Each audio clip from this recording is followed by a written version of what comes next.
பேரன்பு கொண்ட சொந்தங்கள் யாவருக்கும் வணக்கம். நேற்று காளையார் கோயில் போயிட்டு வரும்போது திடீர்னு பார்த்தா ஒரு பயங்கரமான கூட்டம். என்னடா அங்க கூட்டம் இருக்குன்னு பார்த்தா கிட்டத்தட்ட ஒரு 10க்கும் மேற்பட்ட காவல்துறை அங்க நிக்கிறாங்க. அதுபோக பார்த்தீங்கன்னா நிறைய பேர் பொதுமக்கள் 100க்கும் மேற்பட்ட மக்கள் நிக்கிறாங்க. என்ன நிகழ்வு, ஏன் என்னாச்சு அப்படின்னு சொல்லி நாங்க விசாரிக்கும் போது என்ன சொன்னாங்கன்னா, பாத பிரச்சனைங்க அப்படின்னு சொன்னாங்க.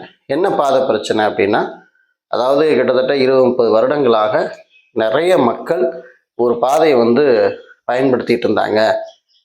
திடீர்னு ஒருத்தர் 2023ல் லேண்டு வாங்கணும்னு சொல்லி இந்த பாதை இருக்க லேண்டை அவர் பட்டா போட்டாராம்.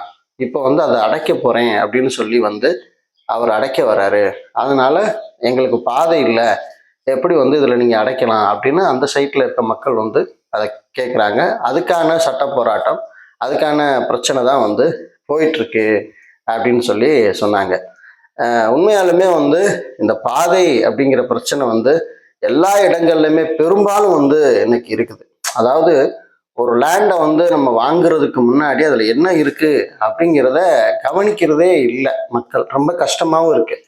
அது ரொம்ப போட்டியின் அடிப்படையில் அந்த நிலத்தை என்ன செஞ்சுறாங்கன்னா, அதில் என்ன இருக்குன்னே பார்க்காமல வாங்கிடுறாங்க. அதுலேயும் பெரும்பாலும் அந்த கிராமப்புறங்கள்லாம் பார்த்தீங்கன்னா, அந்த லேண்டை வாங்குறதுக்கான என்ன டாக்குமெண்ட் போடுறாங்க அப்படின்னு பார்த்தீங்கன்னா, இன்னமுமே இந்த ஸ்டாம்ப் பேப்பரை வாங்கி அதில் கையெழுத்து போட்டு எழுதி கொடுத்தேன், எழுதி வாங்கினேன், 2 பேர் சாட்சியை போட்டு எழுதி வாங்கிட்டு இருக்கிறாங்க. இன்ன வரைக்கும் பார்த்தீங்கன்னா இதை குறித்ததுன்னா அந்த அளவுக்கு பெரிய அவேர்னஸ்லாம் ஒன்றும் கிடையாது. அது ரொம்ப கஷ்டமா இருக்கு. ஆனால் உண்மையாலுமே இந்த மாதிரி நாளைக்கு சட்ட பிரச்சனை அப்படின்னு வரும்போது தான், ஐயோ என்னடா இந்த லேண்டில் இவ்வளோ பிரச்சனை இருக்கா அப்படின்னு சொல்லி கோர்ட்டு கேஸுன்னு அலைஞ்சு வெறுத்து நொந்து அப்படி மோசமான ஒரு சூழ்நிலை கடைசியில் பார்த்து வாங்கின நிலத்துக்கு அந்த பணத்தை விட எக்ஸ்ட்ரா கேஸு வழக்குன்னு செலவு பண்ணுற காசு தான் அதிகமாக இருக்கும்.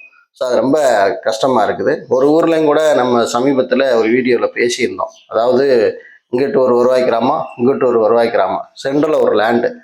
அந்த லேண்டு பார்த்தீங்கன்னா இந்த வருவாய் கிராமத்தையும் ஒட்டி வருது, இந்த வருவாய் கிராமத்தையும் ஒட்டி வருது. அப்படி இருக்கும்போது இந்த பக்கம் இருக்க கிராம மக்களும் இந்த பக்கம் இருக்க கிராம மக்களும் அந்த லேண்டில் தான் பாதை யூஸ் பண்ணிட்டு இருந்திருக்கிறாங்க. அந்த பாதை யூஸ் பண்ணிக்கிட்டு இருந்தவங்க திடீர்னு பார்த்தீங்கன்னா இந்த லேண்டு வாங்கினவர் 2012 வாங்கியிருக்காரு. அவர் ரீசெண்டாக 2024 அந்த லேண்டை அளந்து கல் போடணும்னு வந்திருக்கும் போது தான் இப்போ இங்கே காலையர்கள் நடந்த அதே ப்ராப்ளம் தான் அங்கேயும். அப்போ இதை அளக்கக்கூடாது அப்படின்னு சொல்லி இந்த பக்கம் உள்ள கிராம மக்களும் இந்த பக்கம் உள்ள கிராம மக்களும் பயங்கரமாக ஃபைட் பண்ணும்போது கடைசியில் என்ன ஆகுது அப்படின்னா, இந்த பட்டாதாரர் என்னை அந்த மக்கள் அளக்க விட மாட்டாங்க அப்படின்னு சொல்லி என்ன செய்கிறாரு அப்படின்னா அதிகாரிகிட்ட புகார் கொடுக்குறாரு. அதிகாரின்னு மக்கள்கிட்ட சமரசம் பண்ணி பார்க்குறாங்க, வாய்ப்பே இல்லை.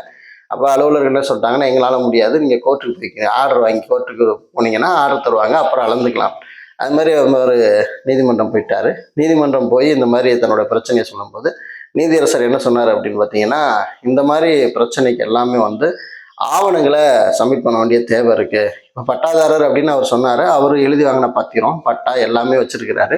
அதில் பாதைக்கான எந்த விதமான ஒரு சோடுமே இல்லை.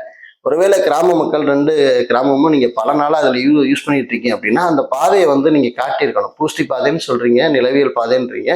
அந்த பாதையை இதில் காட்டியிருக்கணும். ஆனால் எந்த விதமான ஆவணமே நீங்கள் காட்டலை. அதனால இப்போ அந்த லேண்ட் அளக்க நான் உத்தரவு போடுறேன்.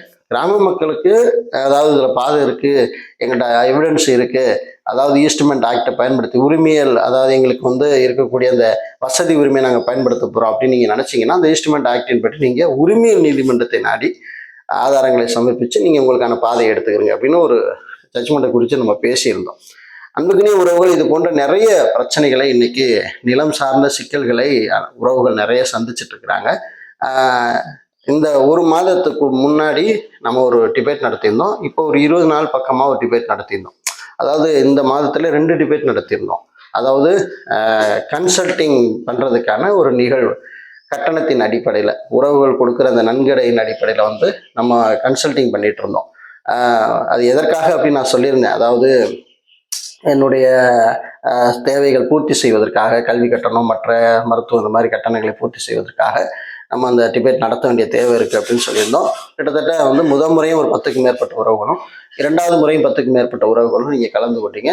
பாதி பிரச்சனைகளை நம்ம சால்வ் பண்ணிட்டோம். இன்னும் சில பிரச்சனைகள் இருக்குது. அதனால ஒரு சில உறவுகள் என்ன சொல்கிறாங்க அப்படின்னா, நீங்கள் 15 நாளைக்கு ஒரு தடவை நீங்கள் கட்டணம் வாங்கினாலுமே நீங்கள் நடத்துங்கண்ணே, அது வந்து தொய்வு இல்லாமல் போகட்டும் அப்படின்னு சொல்றாங்க. அதனால இந்த வாரமும் வந்து நம்ம நடத்தலாம் அப்படின்னு நான் நினைக்கிறேன். அதனால வருகிற வியாழக்கிழமை அன்னைக்கு இந்த டிபேட் வந்து நம்ம நடத்த போகிறோம்.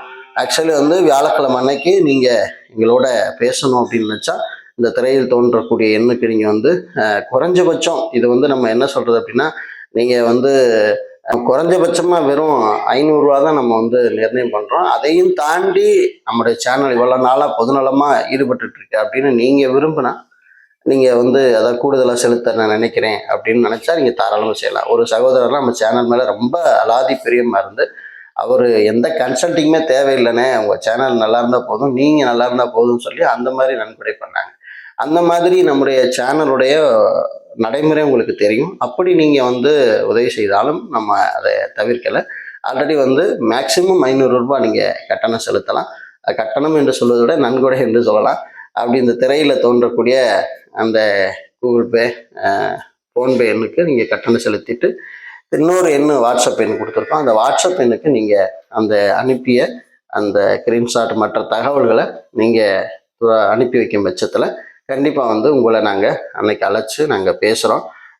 இதில் என்னென்னா நிலம் சம்பந்தமான தகவல்களை நம்ம சொல்லலாம். மேபி பார்த்தீங்கன்னா அது பெரிய பெரிய பிரச்சனையெல்லாம் நம்மளுக்கு அதில் பண்ண முடியாது.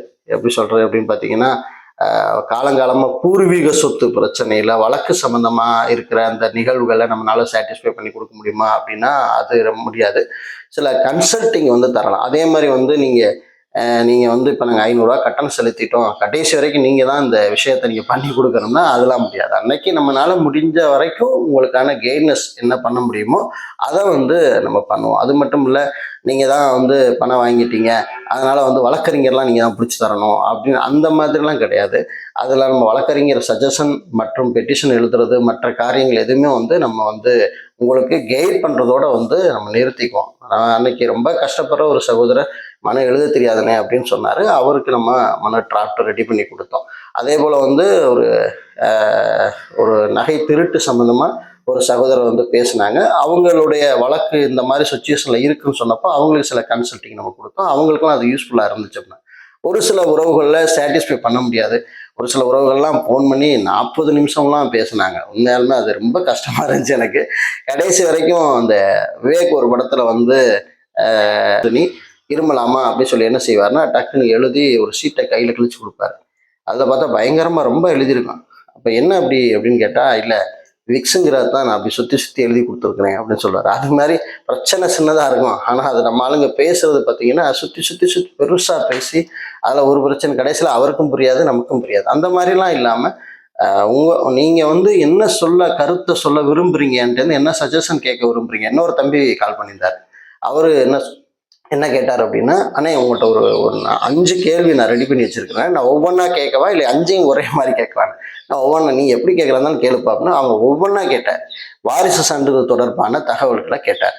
அப்போ நம்ம கண்டிப்பாக அவர் ஒவ்வொன்றா கேட்க நம்ம வந்து அவருக்கு வந்து பதில் சொன்னோம். ஸோ இப்போ இதுதான் வந்து நடக்க போகுது. ஆக்சுவலி வந்து ஆர்டிஎஸ் சம்மந்தமாக, பெட்டிஷன் சம்மந்தமாக, அதே மாதிரி ஆக்கிரமிப்பு சம்மந்தமாக, அதே மாதிரி லேண்டு சின்ன சிக்கல்கள், அந்த பிரச்சனைகளை எப்படி தீர்வுக்கு கொண்டு வர்றதுங்கன்னா கன்சல்டிங் பண்ணலாம். அதை பண்ணி கொடுக்குற பொறுப்பு நம்ம பண்ண முடியாதுங்கிறதையும், அதே மாதிரி இப்போ நிறைய பேர் எஸ்எல்ஆர் காப்பி எடுத்து கொடுங்க, ஓல்டு டாக்குமெண்ட் எங்களுக்கு நீங்கள் எடுத்து கொடுங்க அப்படின்லாம் கேட்பாங்க. அதெல்லாம் நம்ம வந்து எடுத்து கொடுக்கறதுக்கான வாய்ப்பு ரொம்ப, அது எப்படி எடுக்கலாம் அப்படிங்கிறத வேணால் நம்ம கன்சல்டிங் நம்ம வந்து சொல்லலாம். ஸோ இதுதான் வந்து தற்போது வந்து நம்ம செஞ்சுட்ருக்கோம். ஆகவே நீங்கள் வருகிற வியாழக்கிழமை அன்னைக்கு நீங்கள் கலந்து கொள்ளணும் அப்படின்னு நினச்சா நீங்கள் இந்த டிபேட்டில் நீங்கள் கலந்து கொள்ளும்போது அது உங்களுக்கும் எனக்கும் அது பயன் தருவதற்கு 100% வாய்ப்புகள் இருக்குது. ஏற்கனவே உதவி அத்தனை சொந்தங்களுக்கும் மனமார்ந்த நன்றிகள். நம்ம சேனல் தொடர்ந்து நிறைய விஷயங்களை சொல்லிக் கொடுத்து கொண்டே தான் இருக்கிறோம். நீங்களும் தொடர்ந்து சப்போர்ட் பண்ணுங்கள். இப்போ நன்கொடை கொடுத்தாலும் கொடுக்கலைனாலும் உங்களுடைய ஆதரவு என்றைக்குமே எங்களுக்கு தொடர்ந்து இருக்கணும். அதே போல் நம்ம நிறைய ஃப்ரீ கன்சல்டிங் நிறைய கொடுத்துட்ருக்கோம். அங்கங்கே ஊர்களுக்கு போய் இன்னைக்கு வரைக்கும் நிறைய நம்ம டீம் வகுப்புகள் நடத்துறது, அங்கே வர்றவங்களுக்கு நம்ம நேரடியாகவே அவங்கள கூப்பிட்டு வச்சு நம்ம அவங்களுக்கான சஜஷன் சொல்லுவது, இன்றைக்கி என்னுடைய வாட்ஸ்அப்பில் கேட்குறவங்களுக்கு நிறைய பேருக்கு நம்ம பதில் சொல்லுவது, அது ஒரு புறம்.